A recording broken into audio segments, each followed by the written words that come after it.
नमस्कार। एक दिल दहला देने वाली घटना जो सुनकर आपके पैरों तले भी निकल जाएगी जमीन। कोई किस तरह इस तरह से हैवानियत की सारी हदें पार कर देता है। हमारे आसपास हमारे ही समाज में ऐसे कुछ तत्व हैं जो हमेशा जो कि कहीं ना कहीं दरिंदगी भरी सोच रखते हैं और हमारी बहन बेटियों पर गंदी नजर रखते हैं। इस समय की जो आपको खबर बताने चाहेंगे, ये सुनकर आप भी हो जाएंगे हैरान। बताना चाहेंगे आपको कि हैवानियत की हदें पार कर देने वाली कि एक बच्ची, छोटी बच्ची जिसका रेप किया गया, रेप के दौरान सर पटक पटक कर दीवार से मारा गया और प्राइवेट पार्ट में लगे उसे 28 टांके। मौत की जंग लड़ रही है ये 5 साल की बच्ची। खबर क्या है आपके समक्ष रखने पर हमारे भी समय हाथ पैर कांप रहे इस खबर को सुनाते हुए। आए दिन देश भर में इस तरह की घटनाएं सामने आती है।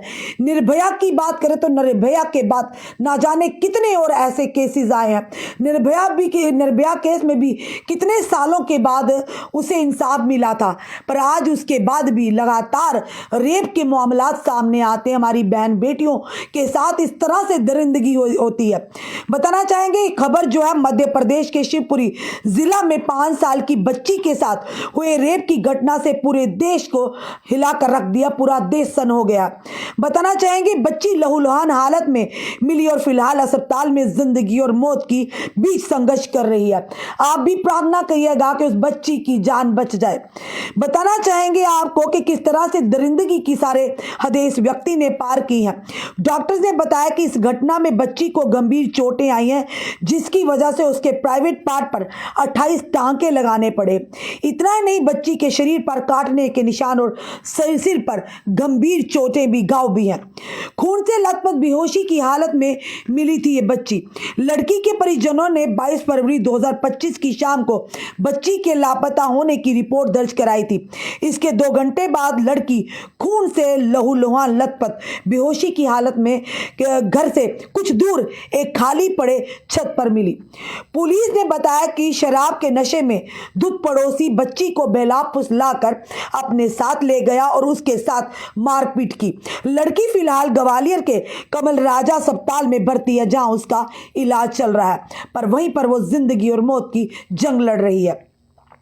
सिर को कई बार दीवार पर पटका इस जालिम ने, और बताना चाहेंगे इस दरिंदे ने।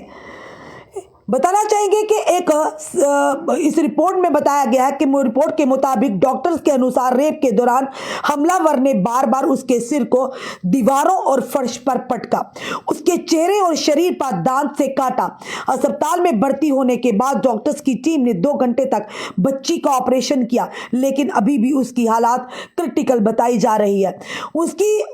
उनकी बड़ी आंत को काटकर अलग से कैथेटर डालना पड़ा। वह होश में आती है और फिर बेहोश हो जाती है। कितना जालिमाना, कितनी दरिंदगी की है उस बच्ची, मासूम 5 साल की बच्ची के साथ। पीड़ितों के घर वालों का रो रो कर बुरा हाल है। उन्होंने आरोपी के लिए कड़ी से कड़ी सजा की मांग की। बच्ची के दादा ने आरोपी को मौत की सजा देने की मांग की है। बच्ची के परिजनों के मुताबिक आरोपी बालिग है, जबकि पुलिस ने उसे 17 साल का बताया। पुलिस ने आरोपी को गिरफ्तार कर लिया है।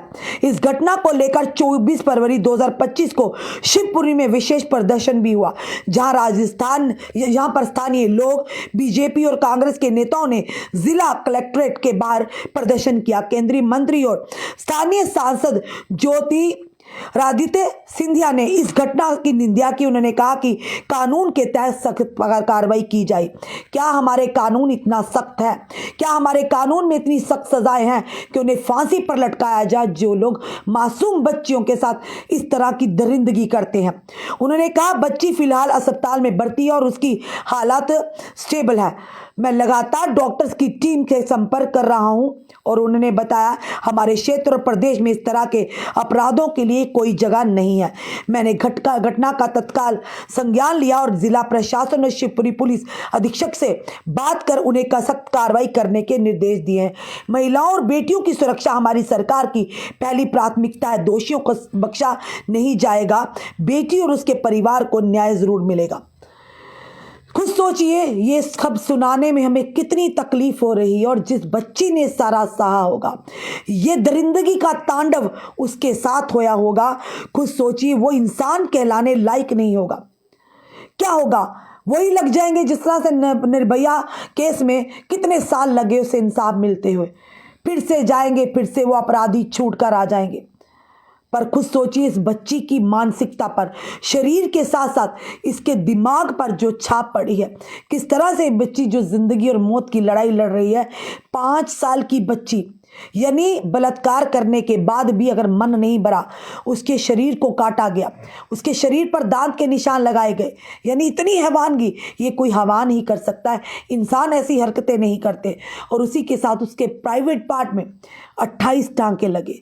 खुद सोचिए, यानी दरिंदगी की सारी हदें पार की हैं। और ऐसे व्यक्ति, ऐसे अपराधी के लिए मौत की सज़ा भी कम है।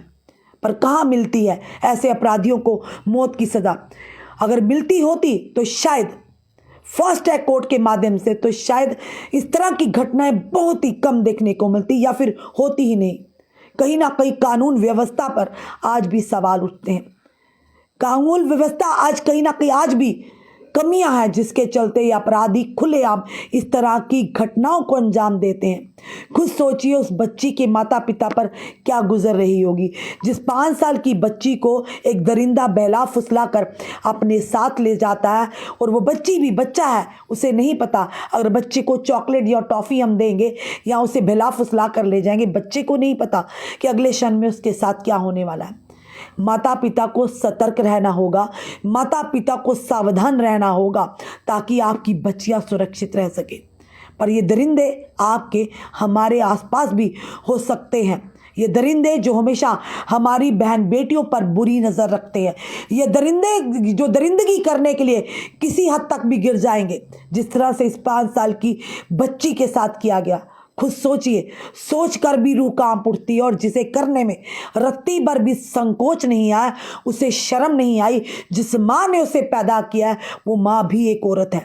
जिस बहन की कलाई, जिस बहन से वो राखी बंधवाता होगा वो जालिम, उसे ये नहीं पता वो भी एक औरत है। कल को भगवान ना करे उसकी बहन बेटी की तरफ इस तरह से कोई गंदी नज़र डालेगा तो उस समय उसके मन में क्या होगा? खुद सोचिएगा, एक 5 साल की बच्ची, देश के प्रधानमंत्री बेटी बचाओ बेटी पढ़ाओ का नारा लगाते हैं। आज भी देश की बेटियों के लिए कानून बनाए जाते हैं, पर वो कानूनों में आज भी कमी है, जिसके चलते आए दिन इस तरह के जो दरिंदे हैं वो अपनी दरिंदगी को अंजाम देते हैं। आए दिन ऐसे केसेस होते हैं, कितने सारे केसेस। कैंडल मार्च होते हैं, रोडों पर हम निकलते हैं, पर उसके बाद भूल जाते हैं। फिर कोई ना कोई और निर्भया या उसके जैसी और किसी बच्ची के साथ, बहन बेटी के साथ वो दरिंदगी होती है। कभी किसी डॉक्टर के साथ होती है, कभी किसी अन्य के साथ होती है। तो ऐसे लोगों को अगर इबरतनाक सज़ाएं ना मिले तो और ज़्यादा इनको बढ़ावा मिलता है। इनको देखकर और भी उनका भी मनोबल बढ़ता है, वो भी ऐसी नीच और ऐसी घटिया हरकत को अंजाम देते हैं। बिल्कुल ऐसे लोगों को एक ही सज़ा होनी चाहिए, फास्ट ट्रैक कोर्ट के माध्यम से सीधा इन्हें फांसी पर लटका देना चाहिए। ऐसे लोगों को जीना, जिंदा रहने का कोई मकसद नहीं, ऐसे लोगों का जिंदा रहने का कोई अधिकार नहीं है। क्योंकि ये आज आप किसी और की, कल आपकी बेटी पर भी गंदी नज़र डाल सकते हैं। यानी कि उसका मन नहीं भरा, उस बच्ची के सिर को पटक पटक के दीवार के साथ मारा, पटक पटक का मारा। उसके प्राइवेट पार्ट्स की हालत देखिए, उसके शरीर की हालत देखिए। खुद सोचिए, उसकी नसों को, अंतड़ी को काटना पड़ा। किस दरिंदगी के साथ, उस बच्ची के साथ क्या किया होगा, सोचकर भी रोंगटे खड़े हो जाते हैं। आप भी दुआ कीजिए, हम भी दुआ करेंगे कि भगवान उस बच्ची की सांसें बख्श दे, उससे ज़िंदगी दे। पर खुद सोचिए, जो उसकी आत्मा पर जो घाव लगा होगा, बड़े होने तक, बड़े क्या जब तक वो ज़िंदगी होगी, उस बच्ची की जान बच जाती है, तो क्या वो घाव उसे वो भूल पाएगी जो उसके साथ दरिंदगी का तांडव किया गया? फिलहाल आपका क्या कहना है ज़रूर बताइएगा, और इस वीडियो को जितना हो सके शेयर कीजिएगा। हम माता पिता से भी निवेदन करते हैं, सतर्क रहिए, सावधान रहिए। अपनी बच्चियों को बचपन से ये गुड टच, बैड टच के बारे में समझाइए और समझाइए। किसी भी गैर के साथ विश्वास ना कीजिए। छोटी छोटी बच्चियों को समझा दीजिए, क्योंकि छोटे बच्चों को जब हम समझाएंगे वो चीज़ें उनके दिमाग पर छाप कर देती हैं। हमारा भी कर्तव्य है ऐसी चीज़ों को खिलाफ बात करना, ऐसी चीज़ों के लिए बच्चों को समझाना। जुड़े रहिए ऐसे हमारे साथ अगले अपडेट के लिए। जय हिंद, जय भारत।